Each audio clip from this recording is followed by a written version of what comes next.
Correct. अजीज भाई, महाराष्ट्र में अजीत दादा पवार ने 41 सीटें हासिल करी हैं, उसको लेके जश्न मनाया जा रहा है, क्या कहेंगे आप?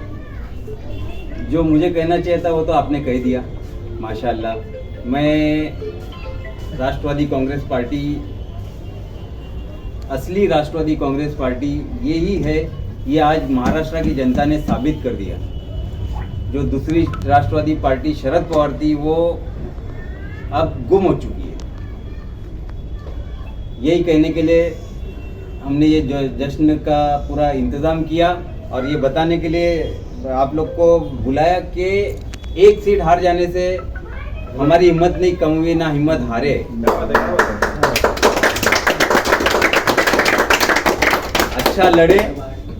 अच्छा लड़े हमारे नेता नजीब मुल्ला और उनकी टीम नजीब मुल्ला ने बहुत अच्छी जंग लड़ी, अच्छी लड़ाई लड़ी।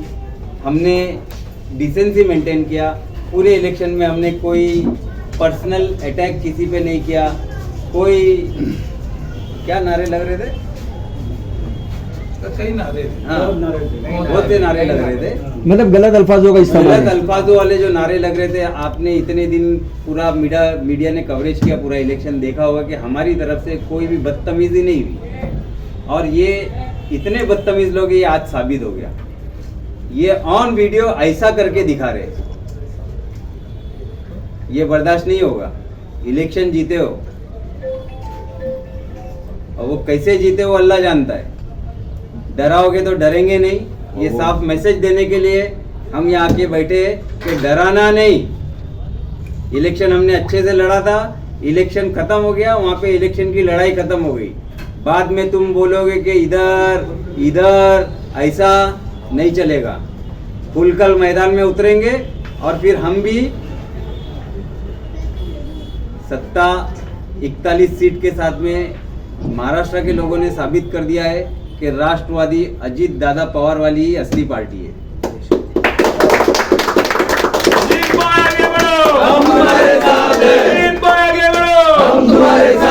अजीत भाई, एक तरफ महाराष्ट्र में इतना बेहतरीन जो है प्रदर्शन किया है एनसीपी ने, यहाँ मुमरा कलवा में कहाँ चूक हो गई आप लोगों से जो यहाँ पे आप लोगों को सेकंड नंबर पे संतोष होना पड़ा? देखिए, ये आपका बहुत अहम सवाल है और इसको बड़ी संजीदगी से मैं जवाब देना चाहूँगा कि यहाँ पर एक मुसलमान कैंडिडेट होने के बावजूद एक मुसलमान कैंडिडेट के खिलाफ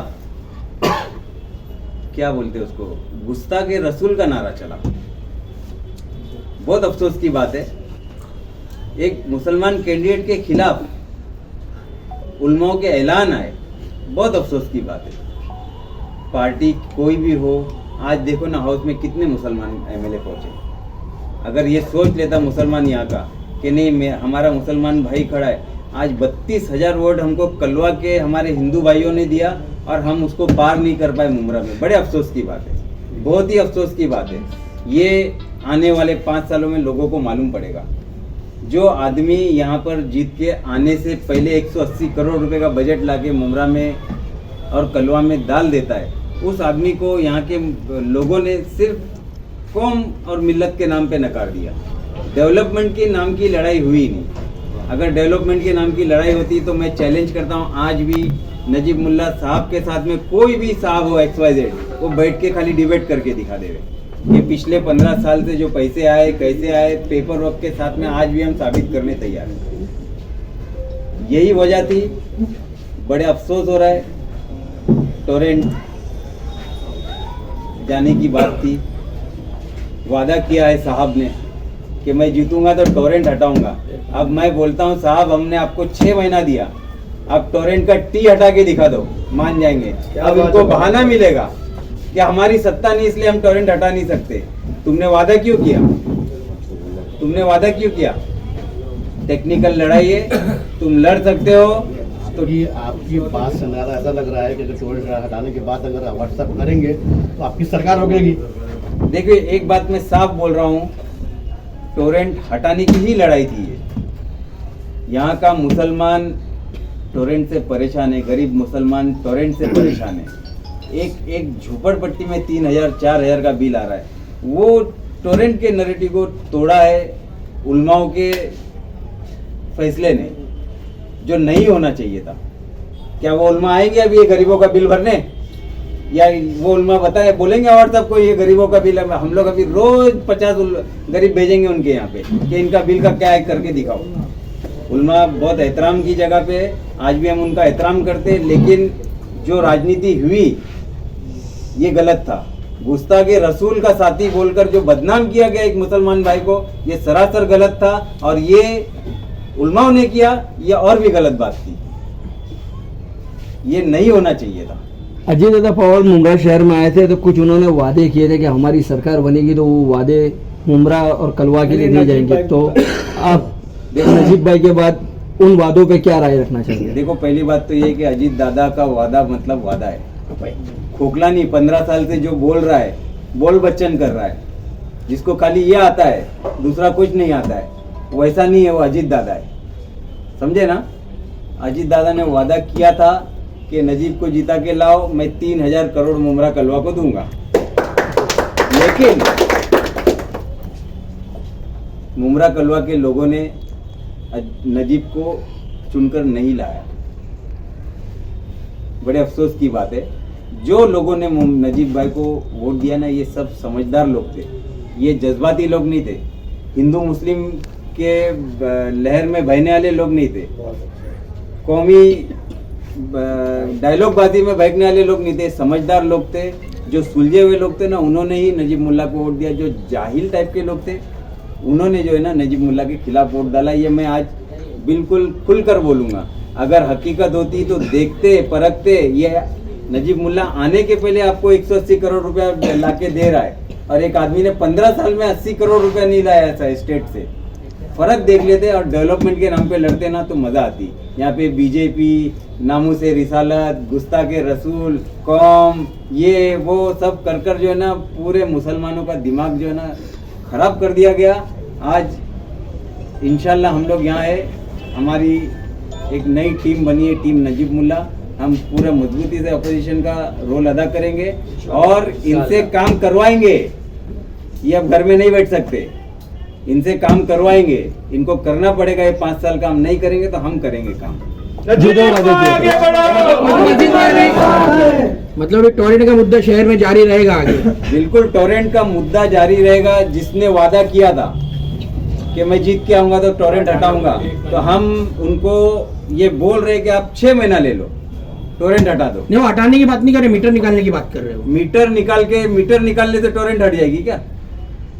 मीटर निकालने से होगा क्या, ये बताओ। टेक्निकल ये बात बताओ कि मीटर निकालने से क्या होगा। आदिल भाई, अभी जैसा आप बता रहे कि अजीत पवार साहब ने जो वादे किए थे उसका बेस था कि नजीब मुल्ला जीत करके आएंगे, तो नजीब मुल्ला जीत कर नहीं आए, तो महाराष्ट्र की सरकार का क्या मुमरा पे हक नहीं रहेगा? बिल्कुल हक रहेगा। मैं यही तो वो बात अधूरी रह गई थी कि वो वादा है तो वादा अपनी जगह कायम रहेगा। पहले जो आमदार जीत के आया है उसको बोलो पहले बजट में क्या पैसा लाके मुमरा को देता है वो करके तो दिखावे। नहीं तो हम लोग तो है, नहीं तो नजीब मुल्ला तो है ही ना, बिगैर आमदार के उसने 180 करोड़ रुपया लाया है। तुम पहले बजट में मुमरा के लिए लाके तो दिखाओ स्टेट से तुम क्या फंड लाते हो, तुम्हारे में वो कैपेबिलिटी है क्या? मतलब जब राबोरी उनको लौटने की बातें हो रही है उनमें हकीकत नहीं है कुछ? बिल्कुल हकीकत नहीं है। हम यहीं पे है, यहीं रहेंगे। वो हमारा नेता है, वो नेता रहेगा और पूरी ताकत के साथ। पहले तो लोग ये इल्जाम लगाते थे कि हमसे छीन ले गए। अब 41 के 41 जीत कर आए, तुम सिर्फ 10 में सिमट कर रह गए हो। ये आज साबित हो गया है कि असली राष्ट्रवादी अजीत दादा पवार की है और किसी की नहीं। क्या नजीब मुल्ला साहब 5 साल पूरे फिर से मुमरा में देंगे जो 2 महीने का वक्त दिया था उन्होंने अब तक? तुम सवाल सही पूछे लेकिन उसमें वक्त गलत दिए हो। नजीब मुल्ला साहब पिछले साल अगस्त से मुमरा में एकदम एक्टिव है, पिछले अगस्त से। और 5 साल की बात क्या कर रहे हो? अभी 4-6 महीने में इलेक्शन है, कॉर्पोरेशन का इलेक्शन है। हम पूरे दमखम के साथ लड़ेंगे और इसी नैरेटिव के साथ लड़ेंगे हम कि हम सत्ता में हैं। हमारे साथ सत्ता में जो भी है वो हमारा साथी है। तुमको वो लग रहा है कि बीजेपी है, ये है, वो है, तो हम तुमको ये बोल रहे हैं कि तुम्हारे साथ भी वो शिवसेना है जिसने मस्जिद शहीद की थी। ये मुसलमानों को समझना होगा नहीं जाना होगा, उलमाओं को समझाना होगा। जो उलमा किसी के पास जा रहे ना कि भाई ये बीजेपी वाले इनको वोट नहीं देना है, तो उनको समझाना होगा, उनको वोटर को बोलना होगा कि मौलाना तुम्हारे इनके साथ में तो मस्जिद शहीद करने वाली शिवसेना है, उसका क्या? 10 लोग सवाल करेंगे ना तो 11वें आदमी से कोई उलमा सवाल नहीं करेगा, खामोशी से अपने मस्जिद मदरसे को पकड़ के बैठ जाएगा। अजीज भाई, उलमा की ताकत का इस्तेमाल दोनों ही तरफ से इस विधानसभा चुनाव में हुआ, वो देखने को मिला। तो ये जो बाकी के 5 साल जो होते हैं, तो उसमें उलमाओं को आगे क्यों नहीं किया जाता है? जैसे अभी आप कह रहे हैं कि उनको लेके चलने की बात है, तो इस पर कितना अमल करेंगे आप लोग? देखिए, मैं तो साफ साफ बोलूंगा कि शरीयत इजाजत देती है एक ईमान वाले को सियासत करने की, लेकिन शरीयत साफ सुथरी सियासत करने की इजाजत देती है ना? तो हर ईमान वाले को हक है कि वो सियासत करे, चाहे वो एक आम आदमी हो या कोई एडवोकेट हो, डॉक्टर हो, नेता हो या उलमा में से कोई। हर किसी को हक है सियासत करने का, लेकिन साफ सुथरी सियासत करे, शरीयत के दायरे में रहकर सियासत करे। तुम किसी पे भी गुस्ताख रसूल का इल्जाम नहीं लगा सकते एक ईमान वाले। गुस्ताख को तो फिर भी माफी है। जो जैसा मुन्ना भाई ने हमारे बोले थे, मुन्ना साहिल ने, कि अल्लाह की शान में जिसने गुस्ताखी किया उसको माफी तुम कैसे दे रहे हो? वोट हो गया, एक जहन बना चुके थे ये लोग 4 महीने से, एमएलए एमपी इलेक्शन से बीजेपी, तो लोगों का जहन बना होता। लेकिन मैं अब मेरे मुमरा कौसा के लोगों से ये हाथ जोड़ के बोलूँगा कि आइंदा ध्यान रखो, वोट देना है तो सिर्फ और सिर्फ डेवलपमेंट की बातों पे देना है, ना कि कौम मिल्लत की बातों पे देना है, ना किसी मौलवी या पंडित के बातों में आके देना है। अजीज भाई, आप बोल रहे हो कि गुस्ताखे रसूल के बारे में किसी की माफ़ी नहीं है कहा ना, तो आपके ही यहाँ से ऐसा बताया जा रहा है कि जो अभी अवार्ड साहब की जो पिक्चर्स बना के जो वायरल की गई थी उनके साथ, रामगिरी महाराज के साथ, वो एक फेक वीडियो भी वायरल हुआ था। नहीं, उसका इससे कोई लेना देना ही नहीं है। उन लोगों ने ऐसा उसका इससे आरोप कोई है कि लेना- आपकी तरफ से ही कहीं से ये वायरल मैं हुआ बता रहा हूँ ना कि उसका हमारे इससे ग्रुप लेना में। देना है कि यहाँ गुस्ताखे क्योंकि रसूल की बात हो रही नासिर खान है, आपकी गुस्ताखे पार्टी में अवार्ड थे। की बात नहीं हो रही है। नासिर आप खान भी तो सवाल आपके गलत साथ कर है। रहे हो। गुस्ताखे रसूल की बात चल रही है, गुस्ताखे अवार्ड अजीज की भाई, नहीं हो रही है। आपको ऐसा नहीं लगता कि नजीब मुल्ला को महायुति के जो उम्मीदवार थे, जो जी। जिसमें बीजेपी के नीतीश राणे हैं, फिर ये रामगिरी महाराज, और जो टुकड़े में जो बयान आता है इलेक्शन के दौरान, वो उनको भारी पड़ गए? ऐसा नहीं लगता आपको? देखिए, मैं साफ तौर पे बोलूंगा कि कोई भी चीज भारी पड़े, मुमरा के लोगों को, मुमरा के यहाँ के रहिवासियों को, चाहे वो मुसलमान हो, हिंदू हो, सिख हो, ईसाई हो, उसको यहाँ के डेवलपमेंट से लेना। ये स्टेट की लड़ाई चल रही थी, ये सेंट्रल की लड़ाई नहीं चल रही थी। सेंट्रल की जब लड़ाई चली तो हम सब खामोश होके घर में बैठे हुए थे कि नहीं? आप लोग इस बात के गवाह हो। यहाँ स्टेट की लड़ाई हो रही थी। 15 साल के एंटी इनकम्बेंसी के खिलाफ एक नए कैंडिडेट को, एक नौजवान चेहरे को हमने सामने लाया था, ढूंढ कर लाया था, क्योंकि मुमरा में इस लायक कोई था ही नहीं। या जो यहाँ का एमएलए, उसने किसी को ऐसा इस लायक छोड़ा ही नहीं था, दबा के रखा हुआ था, हिम्मत करने वालों को दबा के रखा हुआ था। लेकिन अब एक मजबूत अपोजिशन आ गया है, इंशाल्लाह अब ये कुछ नहीं चलेगा। जो इशारों में उन्होंने धमकियां देके गए ना, मैं आपके माध्यम से बोलूंगा, धमकी नहीं देना। इलेक्शन खत्म तो इलेक्शन की दुश्मनी खत्म। अब धमकी नहीं चलेगी, अब एक्शन, हर एक्शन पे रिएक्शन होगा इंशाल्लाह। आप सुबह ही आप जब गाड़ी में जा रहे थे, जब भी आपका एक इंटरव्यू लिया गया, उसमें आपने यहाँ के एमएलए को मुबारकबाद भी दी, और आपके जो सहयोगी है नजीब मुल्ला, उनसे ताल्लुक से भी कुछ बात की उन्होंने, आपने ही बात की उससे। तो ये जो पूरा आपने प्रेस कॉन्फ्रेंस देख लिया, तो आप अब खुद कह रहे हैं कि नजीब मुल्ला टीम में है, तो अब नजीब मुल्ला भाई के साथ आगे बढ़ के आप शहर के लिए क्या क्या करने वाले और क्या चीज़ें करेंगे? देखिए, हर चीज़ एकदम क्लियर स्टैंड नजीब भाई का आपके सामने, उनकी टीम का है। एक लीडर पहला ऐसा हमारे शहर को मिला था जो इलेक्शन लड़ने से पहले, ये सबसे बड़ी बात और सच्चाई पूरे शहर ने देखा कि वो शख्स आने से पहले जो हमारे शहर के सबसे बड़े बड़े मुद्दे थे उसको हल करने की कोशिश की। ये अलग अजीज भाई ने पूरी बात रखी, अलग दिशा दी गई। आप देखिए कितना बड़ा मसला था कब्रिस्तान का, वो शख्स आपकी कब्रिस्तान को लेके कितना सीरियस था।